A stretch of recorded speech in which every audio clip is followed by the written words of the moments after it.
한번 이렇게 축복했으면 좋겠습니다. 한번 옆에 사람도 앞에서 하늘 복 많이 받으십시오. 한번 축복해 바랍니다. 하늘의 복이 넘치기를 주님으로 축복합니다. 미국에서는 11월 땡스기빙 데이가 지나면 바로 크리스마스 시즌으로 들어갑니다. 그것은 이제 연말이 이렇게 되었다 그런 뜻이죠. 그래서 저는 11월 달 항상 1년을 마감하고 이제 12월은 새로운 또 새년을 준비하는 기간이다 이렇게 생각하고 교회 일도 그렇게 진행을 합니다.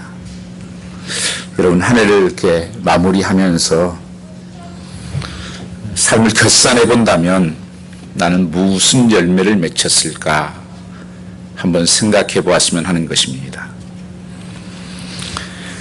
어떤 관점에서 저 여러분 인생을 결산할 수가 있을까 하는 것입니다. 성경은 이렇게 말씀합니다. 심은 대로 거두게 된다. 그것은 인류 법칙이기도 하고 성경의 법칙이기도 합니다. 심지 않고 거두려고 하는 것은 도박하는 것이다. 하나님을 만홀히 여김받지 아니하신다 말씀하십니다. 심은 대로 거두는데 하나님께서 심은 것에 대해서 100배로 60배로 축복하시는 하나님의 놀라운 우리를 향한 섭리가 있다고 하는 것입니다. 그것은 매일매일 무엇을 심었느냐가 내일의 열매를 결정하는 것입니다. 성경에서 항상 그 사람을 무엇으로 알 수 있느냐? 열매로 알 수 있다고 말씀하십니다. 우리는 그냥 보아서는 잘 모릅니다. 열매를 보아서 그 모든 것을 알 수 있다는 것입니다. 한 해 동안 결산하면서 한번 생각을 해봅니다. 나는 무슨 열매를 많이 맺혔을까? 무엇을 많이 심었을까? 하는 생각을 해보면서 여러분이 감사한 것은요, 내가 주님이 가장 기뻐하는 것은 내가 주님을 닮아가는 삶을 사는 것. 얼마나 닮았느냐, 올 한 해 동안도. 이것이 가장 큰 열매입니다. 우리가 뭐 하는 일들이 잘 되기도 하고, 또 뭐 직장도 되고, 또 여러 가지 공부도 뭐 좋은 학교도 가고 하는 것도 다 중요한 일이지만, 하나님께서 평가하신 가장 중요한 평가의 열매는 주님을 닮은 삶을 말하는 것입니다. 한 해 동안 얼마나 주님을 닮아갔을까 나는. 그리고 주님을 알아가는 지식이 knowing God, 이것이 얼마나 나는 더 커갔을까 하는 것이 하나님의 평가라고 하는 것입니다. 그래서 그런 면에서 내 자신 한번 돌아보신다면 나는 얼마나 주님 닮은 모습으로 변화되고 있나, 아니면 전혀 엉뚱한 자리에 내가 가고 있지는 않는지 한번 살펴보시면 하는 것입니다. 많은 사람들은 나름대로의 살아가는 의지하는 것이 있습니다.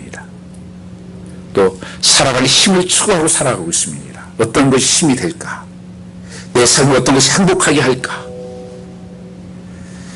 한 조사에서 보니까 당신은 불안을 느끼십니까? 라고 물었습니다. 그러자 많이 느낀다고 대답한 사람이 70%였습니다. 그리고 조금 느낀다고 대답한 사람이 20%가 넘었다고 합니다. 근데 더 놀라운 것은 오늘보다 내일이 더 불안하고 대답한 사람이 80%라는 것입니다. 어쩌면 이 시대에 살아가는 사람들의 특징을 보면 두려움입니다.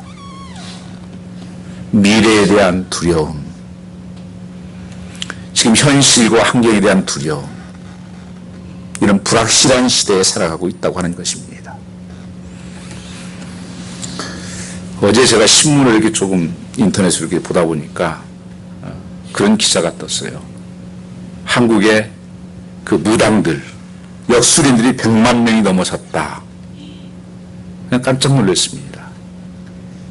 그게 이제 기록이 잡힌 것도 포함되고 또 안 잡혀서 활동한 사람까지 추적해서 고정된다고 그래요.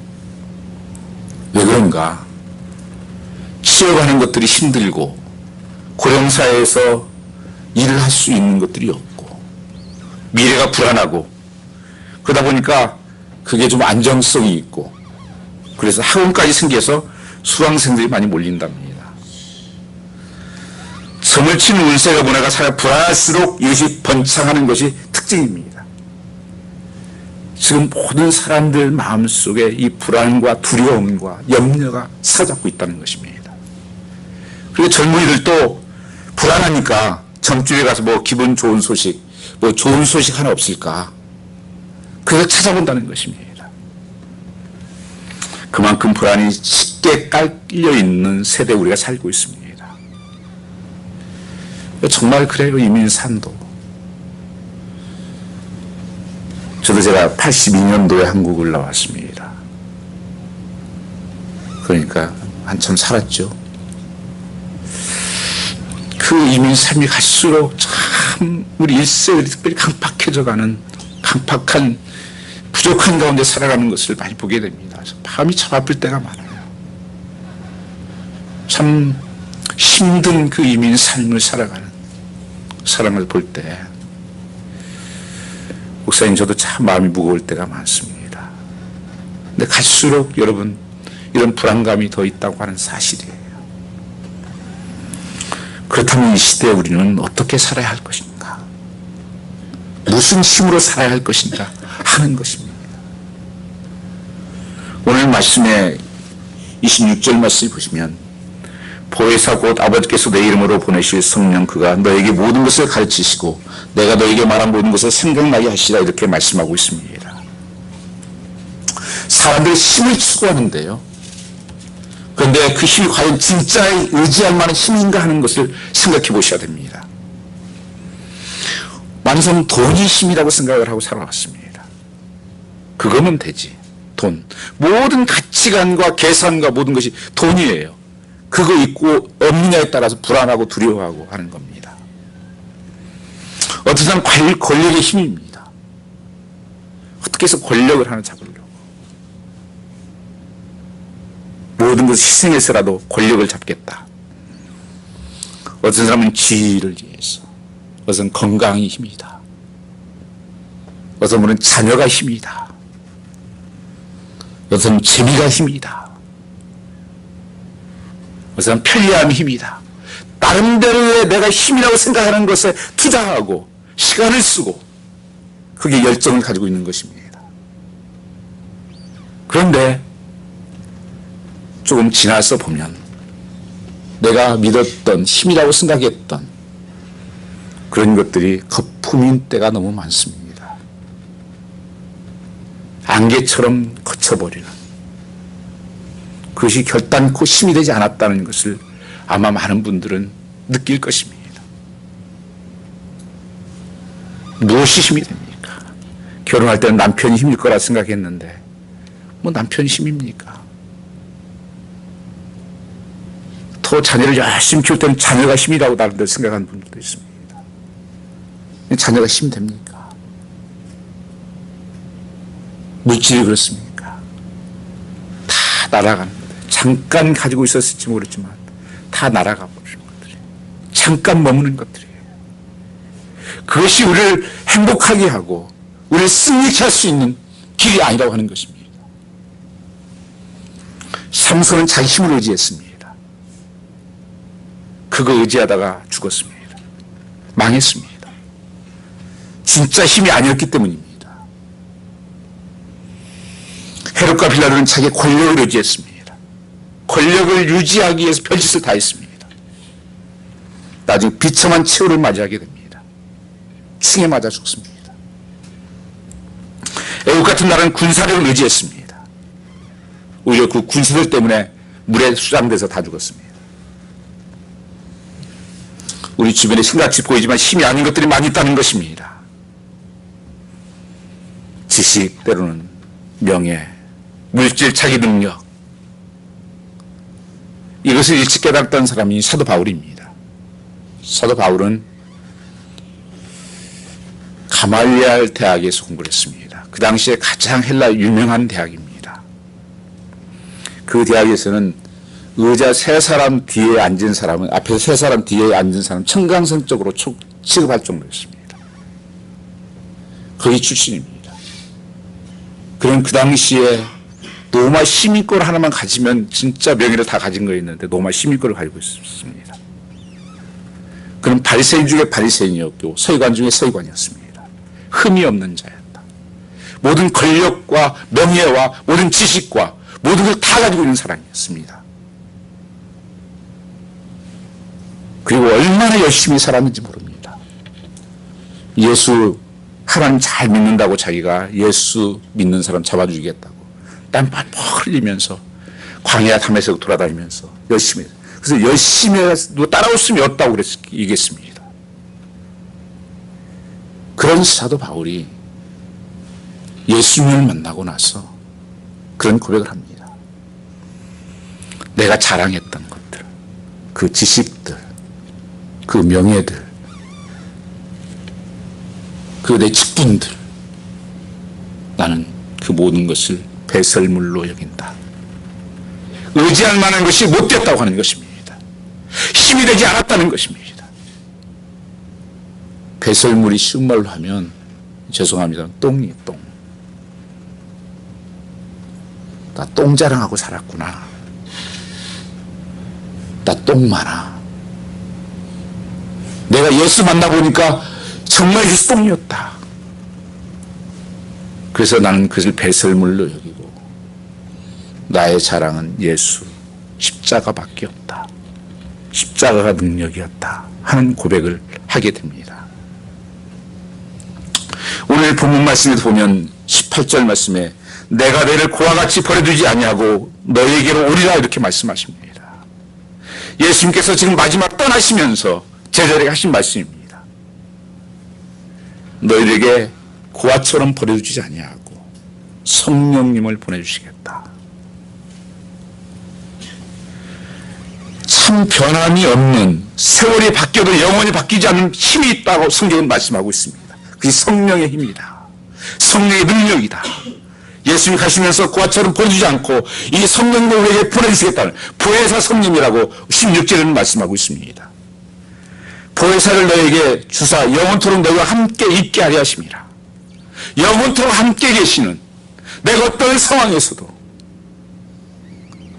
여러분, 어떤 분이 옛날에 그랬어요. 자기 고쳐지면 하루에 저희가 1,000만 원씩 한 내겠다고. 병상에서 여러분 돈이 힘이 됩니까? 무슨 명예가 힘이 됩니까? 그것은 영원한 힘이 아니에요. 오늘 말씀하시는 것은 너희와 영원토록 함께 하겠다. 현세뿐 아니라 내세에도 함께 하신 그 힘, 그 능력이 성령의 능력이라고 말씀하고 있는 것입니다. 우리는 지금까지 번지수를 잘못 찾았습니다. 내가 추구했던 삶은 다 죽는 삶이에요. 성령의 능력으로 성도는 살게 되어 있습니다. 교회도 성령의 능력으로 살게 되어 있습니다. 스가랴서 4장 6절 말씀을 보니까 그가 내게 일러 가로되 여호와께서 스룹바벨에게 하신 말씀이 이러하니라. 만군의 여호와께서 말씀하시되 이는 힘으로 되지 아니하며 능으로 되지 아니하며 오직 나의 신으로 되느니라. 많은 것을 착각하는 것이요 나의 힘으로 된다고 생각을 합니다. 저 어렸을 때 많이 우리 아버지한테 들었던 말이 있습니다. 그때는 예수를 안 믿을 때인데 내 주먹을 믿으라. 그때는 좀 잘 나가시는 편이었어요. 뭐가 잘 되고 무너지니까 참 초라하던데요. 참된 힘은 하나님의 성령이라고 말씀하고 있는 것입니다. 진짜 힘은 하나님의 성령의 능력입니다. 그래서 성도는 영원한 힘이 되시는 성령 의지하는 힘으로 사는 것입니다.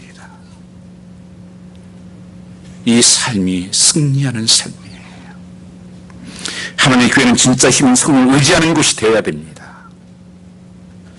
교회와 성도는 반드시 성령의 능력을 힘입어야 된다고 하는 것입니다. 이것이 진짜 힘이기 때문에 그렇습니다. 이 능력은 모든 것을 변화시킵니다. 하나님의 성령은 변화의 능력이 있습니다. 그러므로 변화되는 삶을 살기 위해서는 성령의 능력이 아니고는 절대 안 됩니다. 많은 분들이 변화시키려고 좀 남편도 변화시켜보고 아내도 변화시켜보고 아들들도 바뀌어보고 하려고 많이 했을 것입니다. 그건 힘이 아니어서, 진짜 힘이 아니어서 못 바꾸는 것입니다. 진짜 힘만이 바꿀 수 있는 거예요.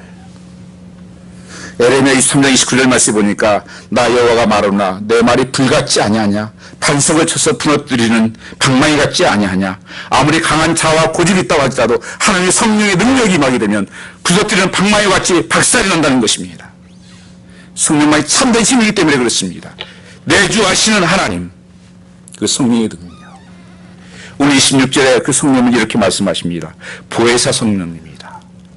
이 보혜사라는 건 돕는 헬퍼라는 거예요. 그 능력이 있는 하나님의 영이 우리를 도우신다. 보이지 않지만 항상 우리와 함께 계시면서 우리를 도우시는 분이시다. 어떻게 도우시는가요? 성령님 그가 너의 모든 것을 가르치시고 우리는 잘 모릅니다. 오늘 내일 일도 잘 몰라요. 우리는요. 몇 시간 후도 모릅니다. 성령님께서 가르치신다고.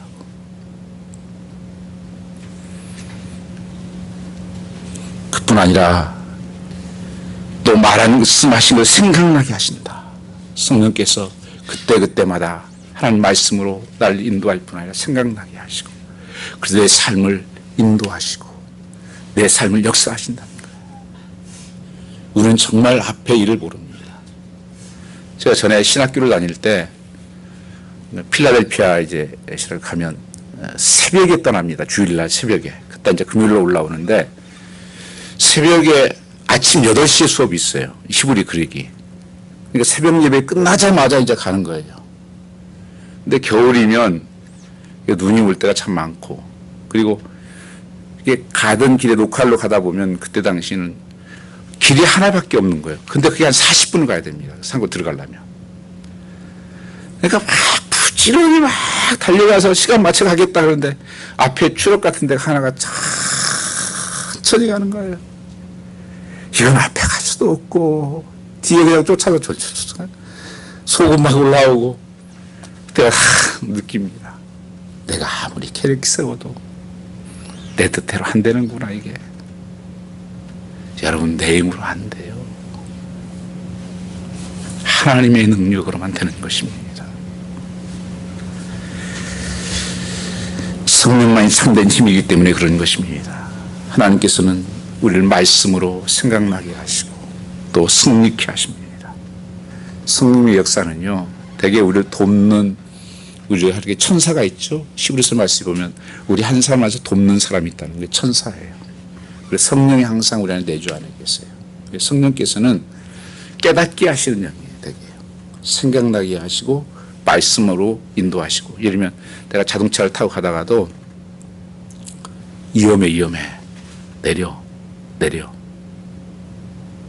위험하다는 마음을 자꾸 사인을 줍니다. 그럼 안 내리면요 천사는 본래 이게 끌어대는 본래 영이에요. 천사가 탁 끌어대는 거예요. 오늘 우리가 살아오고 이렇게 여기까지 온 것도요 정말 성령님의 보호하심과 천사의 보호하심이 있어서 여기까지 온 거예요. 여러분요. 얼마나 사건들이 어려운 일이 많습니까? 요새 저희 좀 교회 차 하나 타고 간 차가 좀 굉장히 상태가 좀 안 좋아서 그래서 바꾼다고 이렇게 얘기를 하셔서 어제 차를 이렇게 한번 보는 가운데서 SUV를 했으면 하는 생각을 가졌던 것은 저 미니밴을 계속 미니밴 탔습니다. 지금까지 목사님들 되게 미니밴을 다 탔어요. 근데 제가 저 미니밴만 해가지고 한 3번 위험한 일을 당했어요. 3번이요. 미끄러지는 건 아주 잘 미끄러집니다. 3번 정도 미끄러져 가지고요. 한 번은 몇 년 전에 언덕에서 계속 막 눈이 한번 그때 있죠. 몇 년 전에요. 갑자기 비가 오다가 얼어버린 적이 있어요. 아침에요. 아침 일찍이에요. 그래서 돌아오지 못하고 장모님 우리 승환이하고 저를 데리러 와가지고 막 일로 부딪히고 저로 부딪히고 뭐 어떻게 방법이요. 그다음에 새벽이 오다도 그러고. 그래서 좀 하나는 좀 SUV가 좀 미끄러지지 않게 교회는 필요할 것 같다 생각을 했었는데, 여러분 삶 속에서 얼마나 이런 어려운 일이, 사고라든지 얼마나 어려운 일이 많아요. 근데 성령께서 여러분 지금까지도 지켜주셨다는 거 아십니까? 천군 천사가 도와주셨다는 거 아십니까? 우리는 잘 모르지만은요, 그렇게 우리를 지켜주신 거예요. 성령은 그렇게 도우십니다. 또한 우리의 기도를 도우신다 말씀하셨어요. 우리가 말할 수 없는 탄식으로 우리를 위해서 계속 간구하고 계신 분이에요. 그래서 우리는 항상 성령님께 부려야 됩니다. 성령의 음성을 드려야 되고, 그 함석헌 씨가 쓴 그대는 그 사람을 가졌는가라는 하나의 시가 있습니다. 그분은 예수님을 생각하면서 이렇게 쓰신 거죠. 맘만 있길 나서는 길, 처자를 내맡기고 맘 놓고 갈 만한 사람, 그 사람 그대는 가졌는가? 온 세상이 다 나를 버려 마음이 애로울 때도 저 맘이야 하고 믿어지는 그 사람을 그대는 가졌는가? 탔던 데 꺼지는 순간 구명대 서로 사양하며 너만은 살아다오 할 그 사람을 그대는 가졌는가? 불의의 사형장에서 다 죽어도 너희 세상 빛을 위해 저만은 살려두거라 일러줄 그 사람은 그대는 가졌는가? 잊지 못할 이 세상을 놓고 떠나려 할 때 저 하나 있으면 하며 반드시 눈을 감아 그 사람을 그대는 가졌는가? 온 세상의 찬성보다도 아니하고 가만히 머리 흔들 그 얼굴을 생각해 알뜰한 욕을 물치게 된 그 사람을 그대는 가졌는가? 하는, 여러분은 정말 이 예수님, 이 성령님이 여러분 안에 내주하고 계시고 그 삶으로 충만하십니까? 이게 정말 심어야 될 것입니다. 성령님의 인도하심을 받는 삶. 빌보서 2장 13절 말씀에 너희 안에 행하시는 이는 하나님이시니 자기의 기쁘신 뜻을 이하여 너희의 소원을 두고 행하게 하시나니 간 것 자체가 성령님이 임하신 증거라고 하는 것입니다. 성령께서 우리의 삶을, 우리를 아시는 그분이 앞길을 인도하시고 말씀하시고 또 우리를 위해서 기도하시고 우리와 영원히 함께 하셔서 우리를 도우신다고 말씀하고 있는 것입니다. 그래서 여러분, 성령님의 도움이 없이는 신앙생활을 할 수가 없어요. 승리할 수 있는 삶이 없습니다. 그래서 늘 성령의 음성을 듣고 성령의 도우심을 받아야 살아갈 수 있다고 하는 것입니다. MBC 뉴스의 간판 기자였던 특파원이었고 유명 앵커였던, 또한 MBC 사장까지 했던 조정민 사장이라는 분이 있습니다. 이분이 52세에 갑자기 회사를 그만두겠다고 선언해서 큰 충격을 주었습니다. MBC 사장이면 어떤 자리입니까? 어느 날 새벽 늘 가던 골프 연습에 갔는데, 연습장에 갔는데 문이 잠겨 있다는 것입니다. 그냥 집으로 돌아갈까 하다가 아내가 다닌다는 그 교회가 옆에 있다는 것을 알게 됐습니다. 그래서 아내는 새벽마다 교회 나가는데 피곤한데도 저렇게 새벽마다 교회에 나갈까 궁금했답니다. 그런데 방송국에 있어서 비판하는 데 전문가였는데 좀 생각해 보니까 결론이 둘 중에 하나였다는 것입니다. 하나는 특별히 불륜 관계가 있나 보다. 새벽마다 저렇게 피곤한데 나가나. 두 번째는 광신일 것이다. 광신 집단인가 보다. 그렇게 하고 취재할 목적으로 뒤에 가서 앉아 있었습니다. 열정적으로 사람들이 찬양하며 방언하면서 기도를 하더라는 거예요. 순간적으로 이거 사이버 집단이구나 생각을 했대요. 그 아내를 두리번 찾아보니까 아내는 그래도 조용히 기도하길래 내 아내는 빼낼 수는 있겠구나 그렇게 생각을 했답니다. 그래서 일주일간 취재해서 카메라 출동에 내보내려고 계획을 하고 잠입 이게 찍기를 시작하는데, 네 번째 되는 날 찬송 가사가 귀에 들려오더라는 거예요. 너 예수께 조용히 나가 내 모든 짐 내려놓고 주 십자가 사랑을 믿어 제 삶을 받으라. 이 가사를 들으면서 자기도 모르게 눈에 눈물이 핑 돌더라는 거예요. 거기서 그 통곡이 나왔대요. 그것을 알게 됐죠.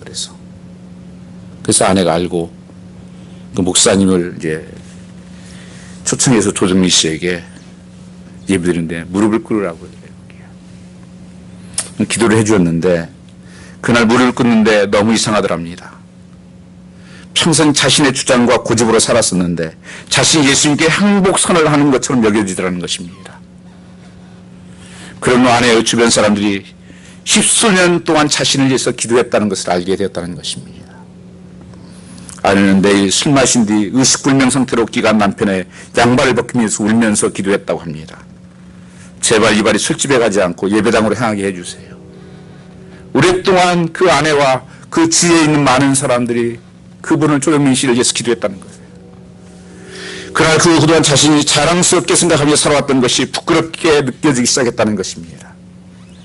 특히 비판만 가지고는 개인도 사회도 변화시킬 수 없었다는 사실과 비판만 하며 살던 자신도 삶이 메마르고 비참한 삶을 살고 있었음을 깨닫게 된 것입니다. 아내에게는 윽박지르기만 했고 스트레스 풀려고 소주 10여 병을 비우는 폭언과 싱글 실력이대로 골프만 쳤다는 것입니다. 20대에는 세상을 바꾸고 싶었고 30대에는 아내를 바꾸고 싶었고 40대에는 들어서는 아들을 변화시키고 싶었다는 것입니다. 그러나 스스로 자신을 대단히 여기고 사람들이 대단히 여기는 것을 자랑스럽게 생각했는데 자기 속은 썩어 들어가 있었고 아내조차 의심하고 있었습니다.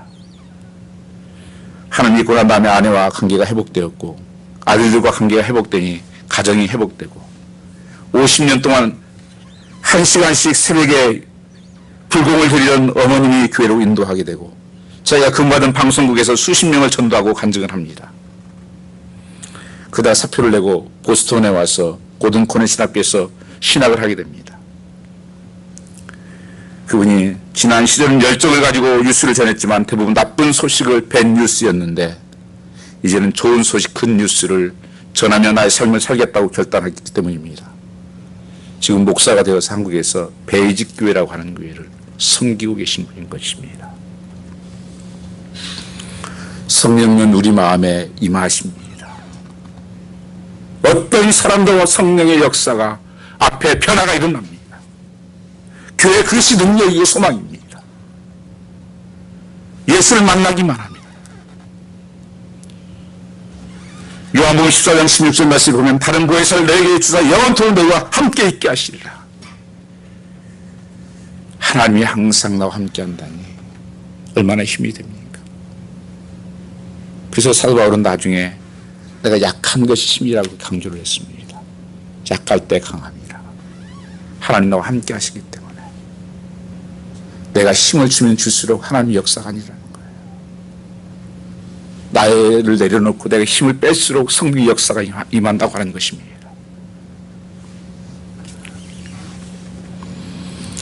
노래 중에 그런 노래가 있죠. You raise me up. 당신이 나를 일으켜 주시기에 나는 폭풍의 바다도 건널 수 있습니다. 당신이 나를 떠받쳐 줄 때 나는 강합니다. 나보다 더 큰 내가 되게 했습니다. To more than I can be. 성령님이 계시면 내가 할 수 없는 일을 할 수 있도록 역사하십니다. 내가 갈 수 없었던 길을 가게 하는 역사가 일어납니다. 그게 성령의 능력입니다. 그래서 예수 믿는 것은 성령의 능력이 아니고는 절대 예수 못 믿어요. 앉아서 예배는 드릴 수 있을지 모르지만 능력 있는 삶을 살지는 못합니다. 이 성령 충만함을 나타나는 것 중에 하나가 평안함입니다. 성령이 주시는 것이 평안함이에요. 여기 27절 말씀 같이 한번 읽어보겠습니다. 27절입니다. 평안을 너희에게 끼치노니 곧 나의 평안을 너희에게 주노라. 내가 너희에게 주는 것은 세상이 주는 것 같이 아니하리라. 너희는 마음에 근심도 말고 두려워하지도 말라. 하나님께서 주시는 평강이 그때 내게 안에 임한다는 것입니다. 사도 바울은 모든 서신 앞에 이렇게 인사를 합니다. 하나님의 은혜와 평강이 당신에 있기를 원합니다. Grace and peace. 중세기 이탈리아 산중 높은 곳에 위치한 어느 봉쇄 수도원에 이른 아침부터 누군가가 문을 두드렸습니다.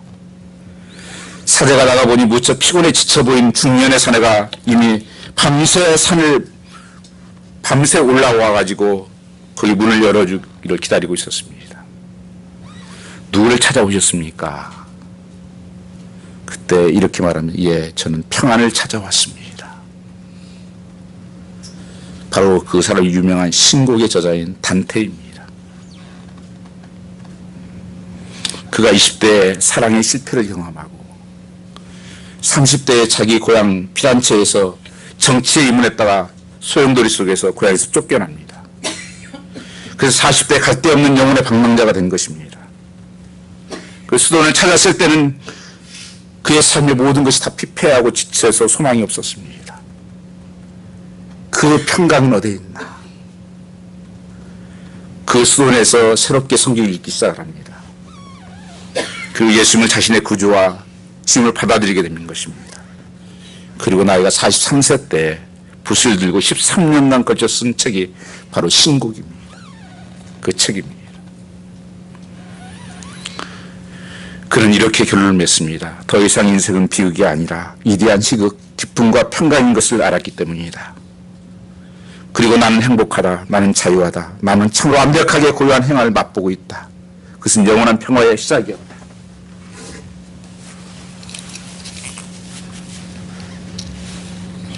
그 마음 깊은 곳에는 기쁨이 있었고 평화가 넘쳤다는 것입니다.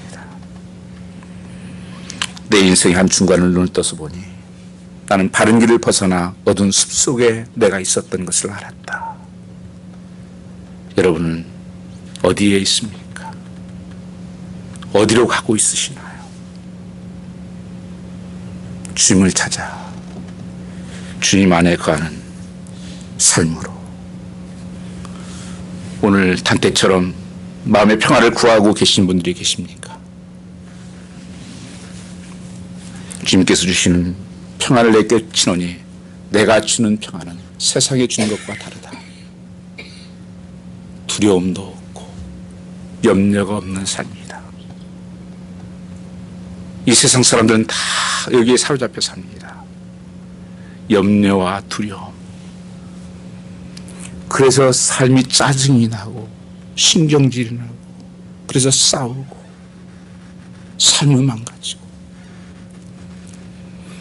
하나님이 주신 그 성령으로 평강이 내 안에 임하며 두려움이 없어진다는 것입니다. 염려, 근심이 없어진다는 것입니다. 이 평안, 예수님은 갈릴리 그 풍랑 가운데서 뱃머리에서 죽겠다고 사람들은 제자들은 난리를 치는데 거기서 주무십니다. 무엇이 그렇게 할까요? 하나님의 평강이 물밀듯 밀려오기 때문에 그렇습니다. 이건 세상 사람들은 평강을 찾는 것이 아니라 편안한 것을 찾아요.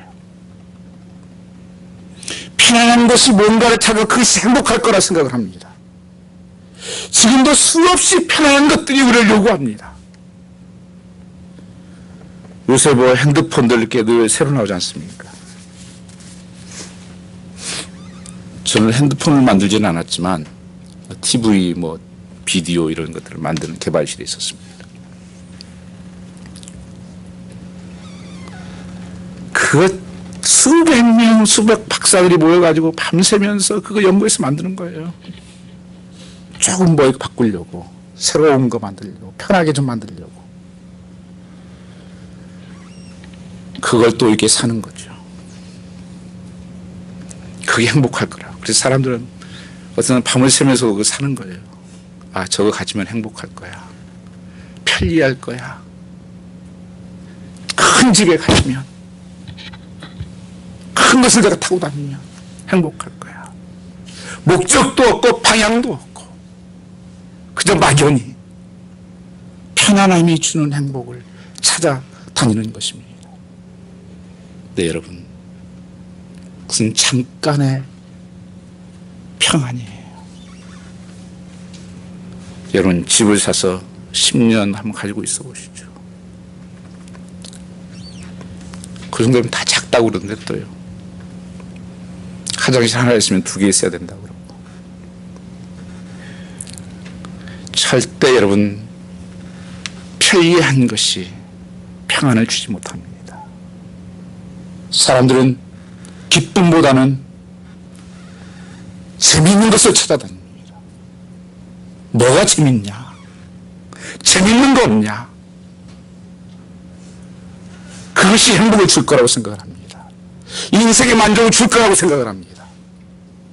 속지 마세요. 사단은 계속 속이고 있습니다.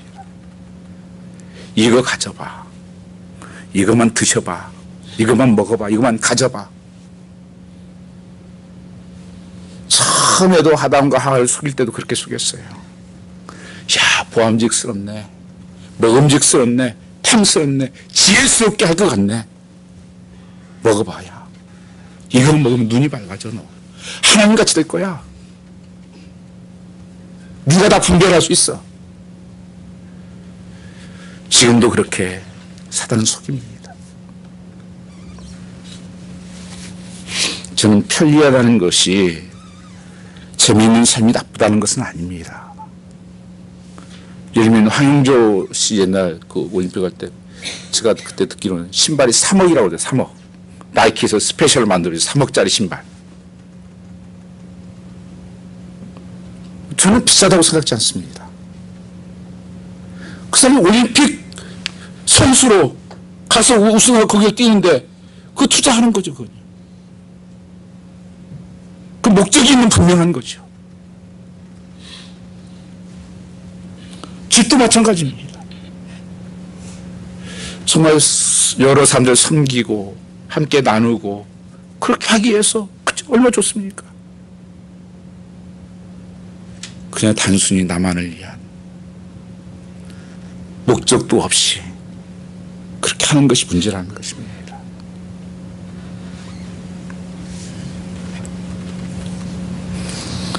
참된 평안은 환경에서 오는 것이 아닙니다. 죄로 말미암아 하나님과 관계가 깨어졌기 때문에 평안이 없는 것입니다. 그리고 진정한 평안은 하나님과 관계 회복에서 시작되는 것입니다.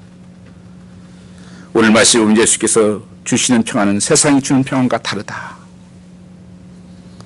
예수께서 주시는 평안은 예수님 말씀과 함께 오는 평안이라고 말씀하고 있습니다. 말씀을 생각나게 하사 너에게 평안을 주겠다. 여러분 살아가면서 하나님께서 늘 말씀하고 있다는 사실을 아십니까? 내 살아가는 삶 속에서 환경을 통해서 하나님께서 말씀하시고 사람을 통해서 말씀하시고 또 환경을 통해서 말씀하시는 것입니다.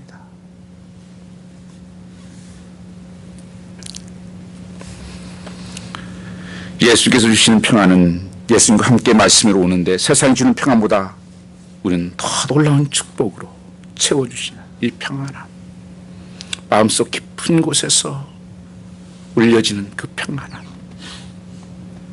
어떤 파도와 풍랑에도 흔들리지 않는 평안함, 두려움과 근심이 없다는 것입니다. 여러분 평안하십니까? 근심과 두려움이 있으십니까? 한번 나 자신을 점검해 보십시오. 예수님이 내가 함께 계신다는 것을 뭘로 알 수 있느냐? 내 마음에 평안함이 있으면 예수님이 함께 계신 거예요. 근데 내 마음속에 아직도 두려움과 근심과 염려로 있다면 하나님이 함께 하지 않는 것입니다. 정말 예수님이 성령이 항상 내 안에, 예수님도 이름이 임마누엘 아니에요. God with us. 내가 늘 항상 함께 한다. 성령님도 뭐예요? 그 16절 영원토록 너와 함께 있겠다. 이 하나님의 약속. 무엇이 두렵습니까? 무엇이 염려스럽습니까?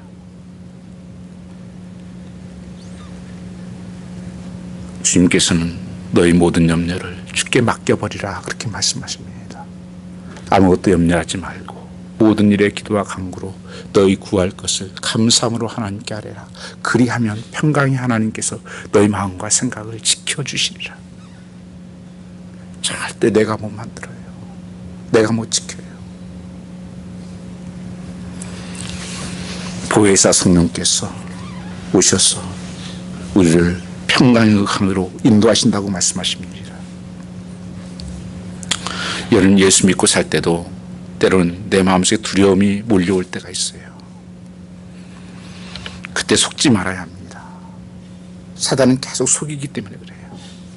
경제적인 어려움, 인간적인 애로움, 두려운 일이 닥칠 때 눈에 보이는 것, 귀에 들리는 것으로 판단하고 반응해서는 안 됩니다. 많은 사람들이 거기에서 넘어지는 거예요. 그냥 보여지는 환경, 형편, 들리는 말, 그것으로 판단하고 그것으로 결정을 해버려요. 여러분, 즉각 성령님께 말씀하셔야 됩니다. 제게 말씀을 주십시오. 구해야 돼요. 하나님, 이게 무슨 사건입니까? 무엇을 말씀하시려고 하십니까? 성령께서 그때 합당한 말씀을 주십니다. 그래서 야고보서 1장 2절 말씀에도 여러 가지 시험을 만나거든 그렇게 말씀하시거든요. 그 만나거든은 영어에 if가 아니라 when을 다 썼어요. when. if는요, 만날 수 있고 안 만날 수 있다는 거예요. 근데 when은요, 시간만 다르지 언젠가는 분명히 누구에게도 온다는 거예요. 여러 가지 시험이. when, 만나거든 너희는 기쁘게 여기라. 하나님께서 그 훈련을 통해서 더 놀라운 축복으로 협력의 선을 이루신 하나님이기 때문이라고 말씀하고 있습니다. 하나님께서는 구하면 합당한 말씀을 항상 주십니다. 저는 가장 행복한 시간이 새벽 시간, 그리고 이 앞에 앉아있는 시간입니다. 이 강대상 앞에 앉아있는 시간이 가장 행복해요. 누구도 방해받지도 않고 바쁠 일도 없어요. 급한 일도 방해받지도, 이것저것 이야기도 하고 하나님께 또 기도도 하고 생각나면 찬송도 하고, 그리고 하나님께도 물어보고, 저는 그 세세한 것까지도 다 묻습니다. 하나님, 이건 어떻게 해야 됩니까? 오늘 이거 결정해야 될 건 어떻게 해야 되겠습니까? 어떤 분은 기도만 하고 뭐 했으면 됐지 뭘 합니까? 그래. 아니에요. 기도하는 것은 그거 아무것도 안 하는 게 아닙니다.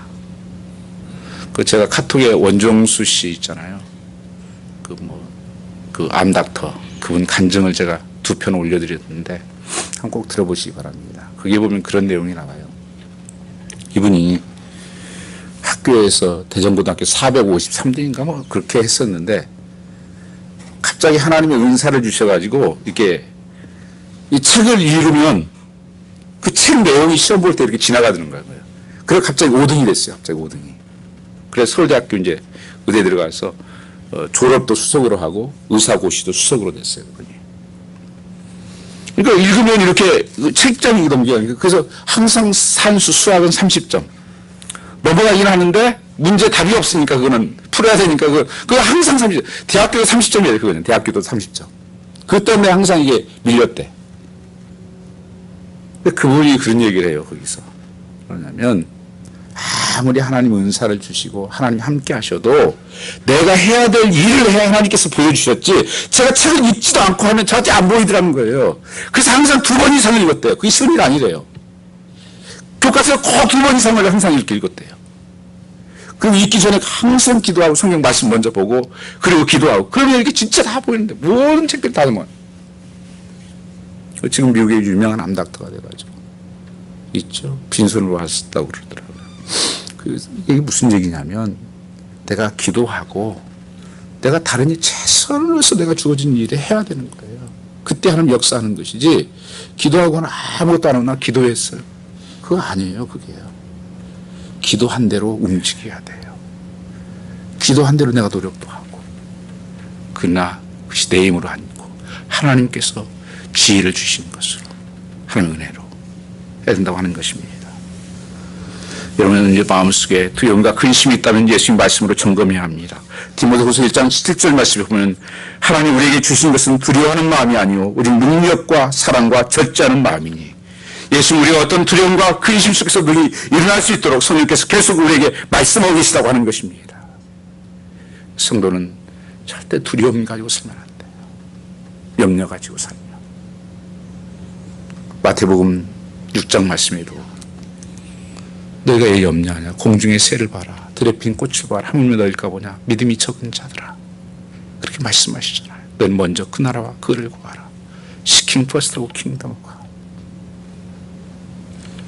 어떤 상황에서도 하나님 말씀에 귀를 기울이고 주의 말씀이 오면 두려움의 소리가 일어날 수가 있습니다. 하나님의 뜻을 깨닫고 나면 예수께서 하나님께서 가는 것이 오히려 기쁜 일이라고 하는 것입니다.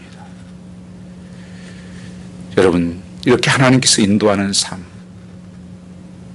살면요 참 안 되는 것 같은데 지나고 보면 하나님께서 그렇게 다 역사를 하세요. 여러분, 기도한 대로. 근데 여러분, 평강이 기도의 응답이라는 거 아십니까?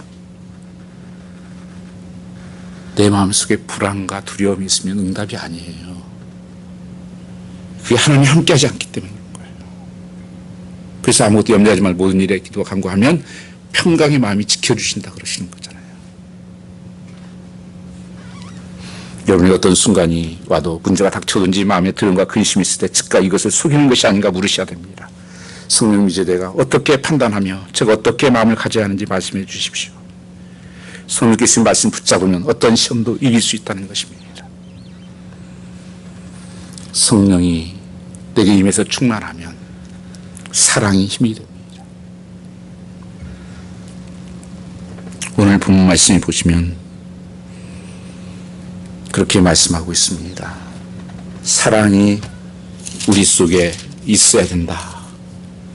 너희가 나를 사랑하면 나의 계명을 지키리라. 그렇게 말씀하고 있습니다. 사랑의 능력입니다. 요한복음 14장 말씀에 성령이 임하면 주님께서 사랑하게 될 것이라고 말씀하셨고 하나님의 계명을 지킬 것이라고 주님은 말씀하고 있습니다. 거기 15절입니다. 14장 15절 말씀을 보면 너희가 나를 사랑하면 나의 계명을 지키리라.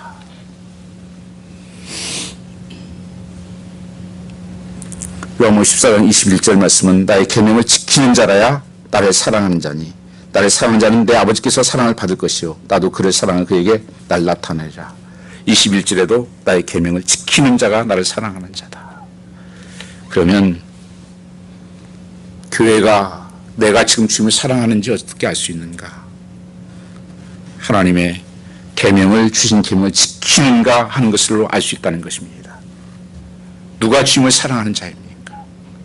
주님의 계명을 지키는 자입니다. 계명은 613가지입니다. 여러분 지키셨어요? 613가지. 잣대 같다면 대복 재볼까요? 마태복음 20장 이하에 보면 계명은 이것이라 이렇게 말씀하십니다. 마음을 다하고 성품을 다하고 힘을 다하여 주 하나님을 사랑하라. 이것이 첫째 계명이고 둘째 계명은 내 이웃을 내 몸처럼 사랑하는 것이다. 이렇게 말씀하십니다. 그것이 요약한 것이 10계명이에요. 그래서 4계명까지는 하나님 사랑이에요. 그리고 나머지는 내 이웃들에 대한 사랑입니다. 이 사람이 정말 하나님을 사랑하는 자라는 거예요. 그래서 저는 우리 자녀들을 위해서, 우리 교회 자녀들을 위해서 늘 기도하는 게, 성도를 위해서 기도하는 게 이겁니다. 저는요. 하나님 사랑하고 이웃을 사랑하라. 하나님 사랑하고 이웃을 사랑하는 사람이 되어라. 세상에 어디 가서든지 어떻게 살든지 간에 하나님이 우선순위라. 하나님 사랑할 줄 알고 이웃을 사랑, 내 몸처럼 사랑하는 사람이 되어라. 이게 축복이에요. 이렇게 하나님 사랑하는 자를 하나님 축복하신다는 거예요. 저는 이거 그냥 말로만 한 거 아시잖아요. 네가 와 있었으면 말하기 뭐하지만 10계명 책을 제가 그때 병상에서 갖다 준 이유가 그거라고 말씀드린 적이 있습니다. 정말 하나님의 사랑하는 자를 하나님 축복하십니다. 그래서 여러분 예배 드리는 거, 하나님을 섬기는 거, 하나님 기뻐하는 삶을 살아가는 삶. 이게 초점이 돼야 돼요. 그리고 정말 내 이웃, 가까운 거예요. 부모. 부모를 사랑한 줄 알아요. 여러분, 저는 자녀들이 부모 마음 하나 못 맞추는 게 자녀냐. 성경에서 엄하게 말씀합니다. 부모 마음에 불순종하고 아픔을 주고 하는 사람들 돌로 쳐 죽이게 돼 있어요.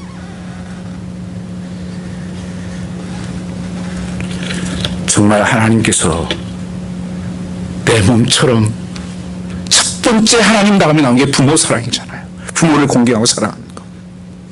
자녀들이 그 부모님 하나 마음 못 맞춰요? 그걸 사랑 하나 못해요? 하나님 섬긴다고 그러면서요? 그건 가짜예요. 가짜입니다. 그 부모님이 도둑질하라고 하는 겁니까? 사기를 치라는 겁니까? 부모님이 말씀하면 성경에 honor your parents, obey your parents, 부모를 공경하고 순종하라는 계명이 뭐예요? 사랑하라는 계명 아닙니까? 부모를 사랑하는 것은 그 계명을 지키는 것이고, 그리고 형제들을 서로 사랑하라. 우리 교회에도 보면 좀 서먹서먹하신 분들도 있죠. 저는 좀 친해졌으면 좋겠고, 더 좋은 것은요, 서로 사랑했으면 좋겠어요. 우리 부모들이 옛날에 보면 자녀들이 많이 있으면 부모의 마음을 가끔 얘기를 해요. 뭐 나 사다 주는 것보다 너희들이 형제 우애하고 사랑하는 건 난 더 너무 좋아. 그것만치만 행복이 없다. 목사인 저도 그렇고 하나님은 더 그러실 것 같아요. 너희들이 나는 서로 사랑하는 거 보면 내 제자인 것을 사람들이 알지 않냐. 서로 좀 뜨겁게 사랑해라. 베드로가 나중에 주님의 사랑을 깨닫고, 그 베드로도 사랑이 실패했던 사람 아니에요. 나중에 그런 고백을 하죠. 성도들이요, 뜨겁게 사랑하십시오. 비시간한 사랑하지 말고 뜨겁게 좀 사랑하십시오. 가정에 좀 이런 뜨거운 사랑이 일어났으면 좋겠습니다. 교회에도 그런 뜨거운 사람들이 좀 일어났으면.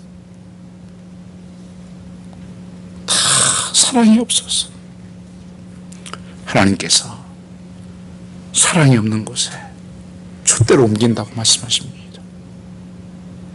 교회는 가정과 같은 거예요. 가정도 똑같아요. 그 가정에 사랑이 없으면 하나님 촛대 옮겨요. 가정 아니에요. 그거예요. 하숙집이지. 교회도 마찬가지입니다. 뭐 교회에서 별짓거리 다 하고 뭐 행사를 한다 해서 사랑이 없는 교회를 하나님 함께 하지 않으세요. 우리 헛고생하는 거예요. 하나님 없는데 예배들이 뭐합니까? 누가 주님을 사랑하는 자입니까? 주님의 계명을 지키고 순종하는 자입니까? 어떻게 우리 주님을 사랑할 수 있습니까? 내가 취한 곳에 일할 때마다 늘 이렇게 해야 되는데 하는 생각이 날 때마다 이것은 하나님이 내 마음에 주신 생각이야. 성령이 주신 마음이야. 그리고 순종해 보십시오. 그것이 하나님의 계명이고 그것이 순종하는 것입니다. 나중에 보면 주님이 내 안에 이 일을 하셨구나 하는 것을 알게 됩니다.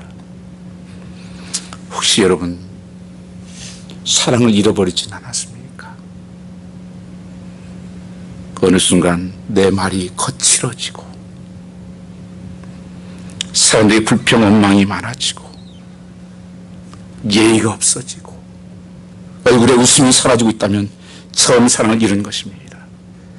내게 사랑이 없구나 깨닫는 것이 가장 중요합니다. 제가 지난 목요일이었나요? 학교를 어떤 아이가 2학년짜리 학교를 초대해서 제가 갔어요. 그래서 같이 그림 그리고 이제 뭐 같이 그 VIP 초대를 갔었는데 그 여자애인데 정말 제가 대접을 받는 것 같았어요, 애한테. 딱 들어가니까 자기가 앉았던 자리, 선생님 앉으세요. 의자를 딱 내주고 자기는 서 있어요. 아니, 나 괜찮아. 앉으라고. 뭐가 하나 밑에 또 떨어졌어요. 그러니까, 익스큐스, 그러면서 또 밑에서 이렇게 딱 자기를 따라주고, 배랑 또 이렇게 줍고, 또 하나 먹으면서, 목사님 이거 좀 드세요. 그러고. 그 말하는 거라든가 이런 부분들이 얼마나 내가 대접받는 것 같아. 대접을 받는 것 같아. 애한테요. 여러분 다 그랬잖아요. 젊었을 때 여러분요. 연애할 때 다. 언제부터 말이 그렇게 거칠어졌습니까? 너무 거칠어졌어요. 지금요 다. 남편 알기를 우습게 알고 아내 알기를 우습게 알고 자녀 알기를 우습게 알고 함부로 말하고 사랑의 말이 아니면 아무 유익이 없습니다. 정말 말할 때 사랑이 없으면 아무 유익이 없어요. 천사의 말을 한다고 할지라도 사랑의 말은 믿음이 있다고 할지라도 쓸데없는 자랑하지 말아라. 그 나띵이다. 교회 봉사하고 섬기고 뭐든 하는 것도 정말 사랑의 마음으로 그것을 찾아야 합니다.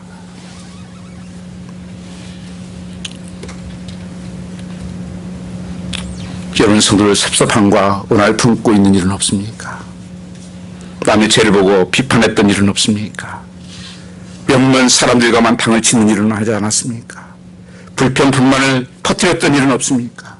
인색함으로 도움을 베풀지 않고 했던 일은 없습니까? 우리가 괜히 그렇게 했겠습니까? 그 사람 잘못해서 그 사람이 교만하고 그 사람이 은혜를 모르는 사람이어서 그 사람이 신용이 없어서 그랬을 것입니다.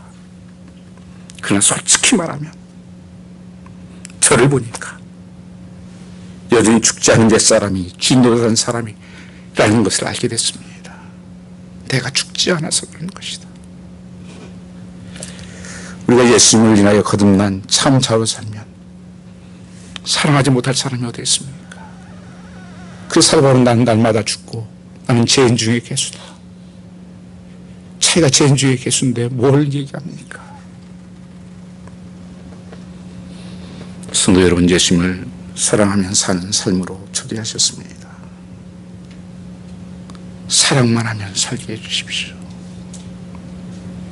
사랑은 믿음, 소망, 세가에는 항상 있을 것인데 그 중엔 제일은 사랑입니다. 사랑은 현세만 아니라 한나라에 가서도 할 수 있는 것이 사랑이에요. 설교도 할 필요도 없고 하나님이 사랑하는 사람은 반드시 교회를 사랑하게 됩니다. 하나님께서 교회를 사랑하시기 때문입니다. 우리의 사랑이 충만하면 마음에 두려움이 없어집니다. 온전한 사랑이 두려움을 내어 쫓는 것입니다. 기도를 해도 반드시 응답될 것입니다. 우리가 구하는 모든 것을 응답해 주신다고 말씀하셨습니다. 찬송 한 장만 합사하고 마치겠습니다. 찬송 469장 2절만 같이 합성하겠습니다. 469장 2절입니다. 469장 2절 같이 하겠습니다.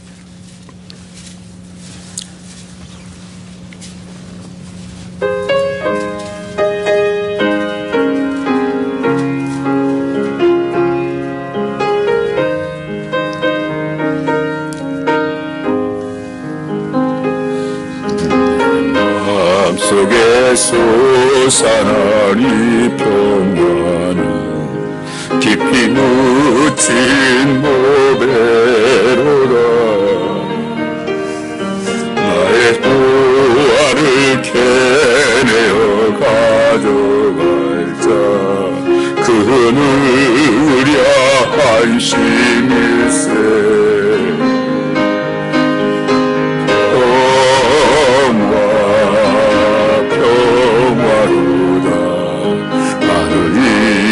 서 내려오네.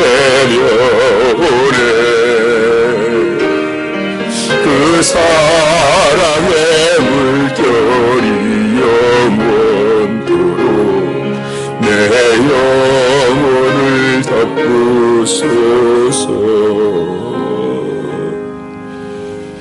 이 시대에 하나님께 살아갈 힘을 주신 것은 성령님의 능력과 하나님의 평강과 사랑입니다. 우리 한번 같이 이것이 회복될 수 있도록 같이 한번 통성으로 기도하겠습니다. 오 아버지,